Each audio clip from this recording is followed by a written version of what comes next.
tuko na RAV4 second generation au kill time na ina fault code ya oxygen sensor. Ukiangalia hapo kwenye diagnostic report inasoma P0141, oxygen sensor heater, circuit bank 1, sensor 2. Sasa kwenye asilimia kubwa ya magari tumezoea kwamba kama kukiwa kuna sensor mbili kama inavyoonekana hapa, moja hii hapa na nyingine hii huku, tumezoea kwamba bank 1 inakuwa ni hii hapa mwanzoni na bank 2 inakuwa ni hii huku.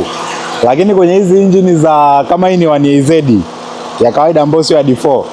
Lakini pia kuna engine kama za 2AZ iliyoko kwenye Kruger, 2AZ iliyoko kwenye Harrier ambazo zinatumia mfumo wa oxygen sensor. Hizi zenyewe issue ya bank 1 na bank 2 iko tofauti kidogo.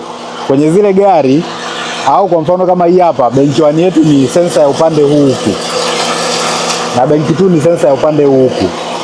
Kwa mfano kama hapa sensor yetu hii inayosoma kwamba ni bank 1 sensor 2, maana yake ni bank 1 ambayo ni huku, lakini sensor 2 yenyewe ni ile kule chini ambayo connector yake ni hii hapa.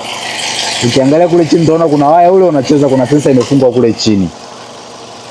Tunakukaribisha gereji kwetu kwa ajili ya diagnosis na repair matatizo mbalimbali ya gari yako. Tupo Riverside, njia ya kwenda Ubungo Kibangu.